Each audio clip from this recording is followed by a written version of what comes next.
एक व्यक्ति को आरी से दो आधे में काटने के टॉर्चर से लेकर जिंदा हुआ इंसान का शरीर के सभी चमड़ा को निकालने के टॉर्चर तक, चरित्र के टॉप 10 एंशिएंट टॉर्चर के बारे में आप जानना चाहते हो? Then this episode is for you. But one condition, अगर ये वीडियो आपको अच्छा लगा तो मेरे यूट्यूब चैनल को सब्सक्राइब करना होगा। That's the deal. So let's start. Number 10, brazen bull. Athens नगर के फेलारिस राजा ने ये टॉर्चर पद्धति को यूज किए थे। एक ब्रॉन्ज मेटल से सांड के रूप में एक हॉलो मूर्ति को बनाए थे जिसमें एक दरवाजा भी था। उसमें 7 फीट के एक व्यक्ति भी फिट हो सकता है। उसके बाद सांड के पेट में आग लगा देते हैं। सांड के अंदर व्यक्ति तंदूरी चिकन बन जाता है। अंदर के व्यक्ति की आवाज उस सांड के मुंह से आता है। इसमें ट्विस्ट ये है कि जिसने ये मूर्ति को आविष्कार किया था उसको भी राजा ने इसमें डाल के पिज्जा बना दिया। Number 9, saying. दुनिया के कई राजाओं ने ये टॉर्चर पद्धति को इस्तेमाल किए थे। एक व्यक्ति को 2 खंबे के बीच में खड़ा करके उसके दोनों पैरों को बांध लेते हैं। उसके बाद ऊपर से नीचे तक एक आरी से 2 आधे में उस व्यक्ति को काट दिया जाता है। लेकिन ऐसा करने से उस व्यक्ति जल्दी मर जाता था और यतन की ज्यादा अनुभव नहीं कर पा रहा है बोल के उन्होंने इस प्रक्रिया में एक छोटा सा बदलाव किए। इस बार उस व्यक्ति को उल्टा लटका के उस व्यक्ति को आरी से काटते थे। ऐसा करने से उस व्यक्ति का खून सिर में जमा होके जब तक उसका हाथ काटा नहीं जाता तब तक वो जिंदा होता है। इसका मतलब वो 3 से 4 घंटे की ये यतन की अनुभव करके मर जाता है। Number 8, flaying. 883 BC में राजा असुरनसिरपल ने ये टॉर्चर पद्धति को इस्तेमाल किए थे। जबकि एक कैदी जिंदा होते हुए उसका शरीर से सभी चमड़ा को निकाल देते हैं। ऐसा करने से वो 3 से 4 दिन तक जिंदा होता था। उसके बाद ब्लड लॉस की वजह से मर जाता था। बस एक बार उसका पेन को आप इमेजिन कीजिए। नंबर 7, स्कैपिज्म। ये पद्धति में एक व्यक्ति को पानी पे तैरता हुआ एक हॉलो पेटी के अंदर रख के उसको दूध और शहद के मिश्रण पिला के बाकी के मिश्रण उसके शरीर में डालते हैं।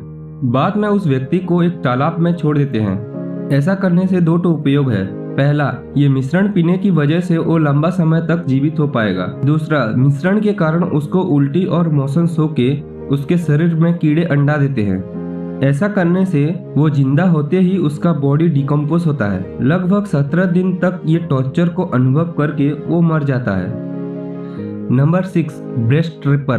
15वीं शताब्दी में फ्रांस और जर्मनी के कोई भी महिला जो शादी के पहले प्रेग्नेंट होने से या कोई महिला किसी और के साथ अफेयर रखने से ब्रेस्ट रिपर टॉर्चर मेथड को इस्तेमाल करके उन्हें मार देते हैं। स्पाइडर एक नामक का यंत्र इस्तेमाल करके उस महिला के ब्रेस्ट को चीर देते हैं। उस हिस्से में ब्लड वेसल्स अधिक होने के कारण वो ब्लड ब्लीडिंग से मर जाती थी।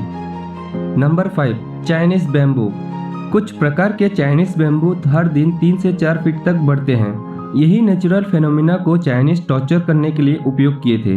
एक 4 फीट बैम्बू पेड़ के ऊपरी हिस्सा को तेज करके उसमें एक व्यक्ति को हॉरिजॉन्टली लटकाते हैं। वो बैम्बू ट्री तेजी से बढ़ने की वजह से वो व्यक्ति बाहर आ जाता है। बाद में ब्लीडिंग के कारण वो व्यक्ति 3 से 4 दिन में मर जाता है। Number 4, breaking wheel. फ्रांस और रोम के देश में ये टॉर्चर पद्धति को इस्तेमाल करते थे। उन टॉर्चरों की तुलना से ये टॉर्चर सबसे दर्दनाक है। एक व्यक्ति को पहिया से बांधते हैं और धीरे धीरे उस पहिया को घुमा के उस व्यक्ति का सभी हड्डियों को एक बड़े हथौड़े से तोड़ देते हैं, लेकिन उसको नहीं मारते। बाद में उस व्यक्ति को गांव से बाहर फेंक देते हैं। ये टॉर्चर की दर्द को अनुभव करते हुए 3 से 4 दिन के अंदर वो मर जाता है। Number 3, Spanish donkey.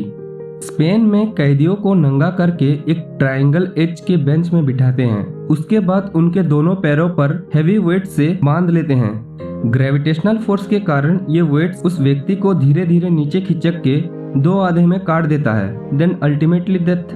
Number 2, crucifixion. अब तक हमने केवल शारीरिक यतन पद्धति के बारे में देखे हैं, लेकिन ये शारीरिक और मानसिक पद्धति भी है। इस पद्धति में एक व्यक्ति को पूरे भीड़ के सामने जितना संभव हो उतना अपमान करके उसे शारीरिक रूप में टॉर्चर किया जाता है।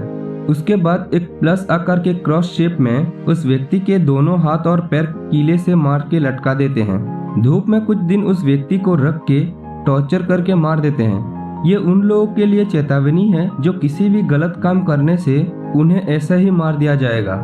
जो लोग कोई गलती करने से ये टॉर्चर पद्धति को सहन नहीं कर पाते। लेकिन जीसस ने किसी और की गलती के लिए ये टॉर्चर मेथड को अनुभव किए थे, इसीलिए जीसस वर्ल्ड का फेमस गॉड बन गए। नंबर 1, इम्पेलमेंट।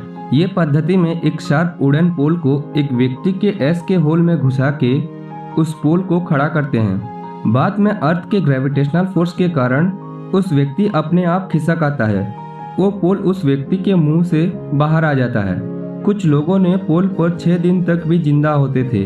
15वीं शताब्दी में राजा ब्लड ने ये पद्धति को इस्तेमाल करके लगभग 20,000 लोगों को मार दिए थे। ओके फ्रेंड्स, आपको कौन सा पद्धति अच्छा लगा मुझे कमेंट कीजिए। ऐसा और इंटरेस्टिंग वीडियोस देखने के लिए चैनल को सब्सक्राइब कीजिए। Thank you, have a nice day.